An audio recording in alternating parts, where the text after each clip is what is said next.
محمد رسول اللہ۔ ولید ابن مغیرہ بہت بڑا سردار تھا مکے کا، قریش کا بہت بڑا سردار تھا، 12 بیٹے تھے اس بدبخت کے، بڑا شاعر تھا، بڑا کاہن تھا، بڑا جادوگر تھا۔ ایک مرتبہ سارے لوگ اس کے آگے پیچھے بیٹھے ہوئے تھے مکے کے، بولے یار اے ولی تو بڑا ذہین آدمی ہے، پوری دنیا گھومتا ہے اور تو بڑا شاعر ہے، کاہن ہے، قرآن کے بارے میں تو بتا۔ اس نے کہا یار قرآن مجھے جادو نہیں لگتا ہے، قرآن مجھے سحر نہیں لگتا ہے، اور بولا میں شاعر بھی ہوں، قرآن سحر بھی نہیں ہے، قرآن شعر بھی نہیں ہے، شعر بھی نہیں ہے، سحر بھی نہیں ہے۔ تو لوگوں نے کہا پھر بتا کیا ہے قرآن؟ خود اقرار کر رہا ہے، عقل اتنی بڑی ہے، شعر و شاعری میں بادشاہ تھا۔ تو سر اس نے جھکایا، بولا میں مشورہ کرتا ہوں، سوچتا ہوں کیسے کر کے۔ تھوڑی دیر کے بعد کہا کہ جادو ہے،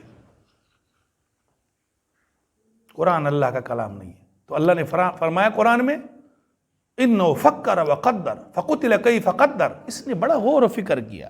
اللہ نے کہا فقتل، مار پڑے اس پر، اس نے کیسے اندازہ کر لیا کہ قرآن اللہ کا کلام نہیں؟ پھر اللہ جب یہ بیٹھتا تھا بدبخت اپنی مجلس میں، 12 بیٹے اس کے اطراف میں بیٹھتے تھے، اور پھر کہتا تھا میرے جیسا اللہ نے جہان میں کوئی پیدا نہیں کیا جو ایسا جوان ہو، ایسے اس کے 12 بیٹے ہو، مال بھی ہو، اولاد بھی ہو۔ تو دیکھو مال بھی ہے، اولاد بھی ہے، ذہین بھی ہے، شاعر بھی ہے، کائن بھی ہے، سب صفات ہے، مقبول بھی ہے، قابل بھی ہے، قبولیت نہیں ہے۔ قرآن نے فرمایا ذرنی ومن خلقت وحیدا وجعلت له مالا ممدودا، اللہ نے فرمایا مجھے چھوڑو جو اپنے آپ کو کہتا ہے میں وحید الزمان ہوں، میں زمانے کا یکتا آدمی ہوں، اور ہم نے اس کو مال اللہ نے کہا دیا، وجعلت له مالا ممدودا وبنین شہودا، اولاد دے دیے اس کو۔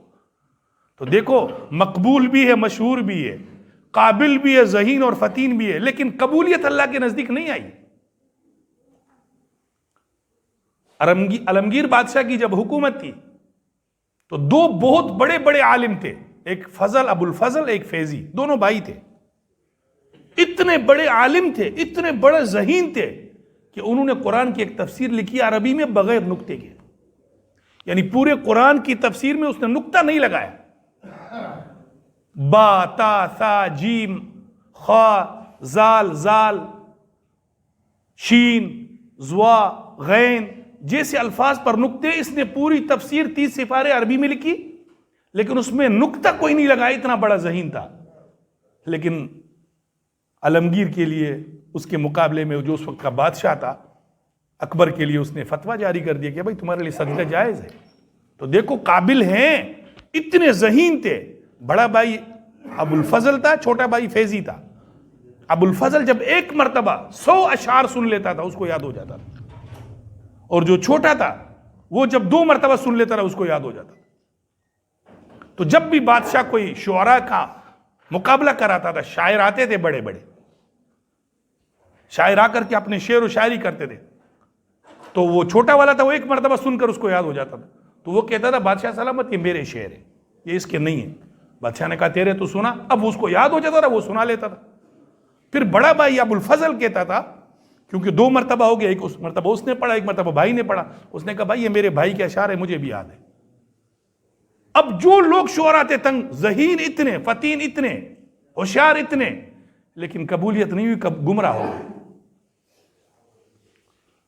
تو فکر یہ کرنی چاہیے میرے محترم بھائیوں، نہ اپنی قابلیت کی فکر، نہ اپنی مقبولیت کی فکر یہ یا اللہ تیرے دین میں تو نے مجھے لگائے تو قبول فرما دے، مجھے قبولیت عطا فرما دے۔ ابراہیم علیہ السلام بیت اللہ جیسا اللہ کا گھر بنا رہے، اسی ٹائم فکر یہ ہے وَإِذْ يَرْفَعُ إِبْرَاهِيمُ الْقَوَاعِدَ مِنَ الْبَيْتِ وَإِسْمَاعِيلُ رَبَّنَا تَقَبَّلْ مِنَّا، یا اللہ قبول کر دے۔ اور اللہ نے پھر کیسے قبولیت دی ابراہیم کو؟ پھر اللہ نے فرمایا انی جاعلک للناس اماما، تجھے پورے انسانیت کا امام بنائیں۔ ان ابراہیم کان امہ، اللہ نے فرمایا ابراہیم خود اپنی ذات میں ایک جماعت ہے۔ ان ابراہیم کان امۃ قانتا للہ حنیفا شاکرا لانعمہ اجتباہ وہداہ الی صراط، اللہ نے اس کی صفات بیان کی۔ تو ابراہیم کو اپنے عمل کی فکر لگ گئی کہ میرے عمل اللہ کے نزدیک قبول ہو جائے، پھر اللہ نے اس کا عمل قبول کیا پورے. وَإِنَّهُ فِي الْآخِرَةِ لَمِنَ الصَّالِحِينَ. آخرت تک لوگ جو ہے آخرت تک لوگ اس کے اچھے بول بولتے ہیں ابراہیم علیہ السلام کی. بی بی مریم کی والدہ جب وہ اپنی ماں کے رحم میں آ گئی تو ماں نے کہا اذ قالت امرأة عمران ربی انی نذرت لک ما فی بطنی محررا فتقبل منی. حضرت عمران کی اہلیہ اس کے پیٹ میں جب رحم میں بچہ آیا تو اسی ٹائم اس کو فکر لگ گئی، ربا یا اللہ میرے پیٹ میں جو بچہ ہے فتقبل منی، میری جانب سے قبول فرما دے. تو بھائی فکر ہونی چاہیے قبولیت کی کہ اللہ کے نزدیک ہمارے اعمال قبول ہو جائے. بڑے بڑے مدرسے بنا کر کے، بڑے بڑے مسجدیں بنا کر کے، بڑے بڑے خیر کے کام کر کے اگر قبولیت نہیں ہے تو یہ سب قیامت کے دن منہ پر مارے. محمد رسول اللہ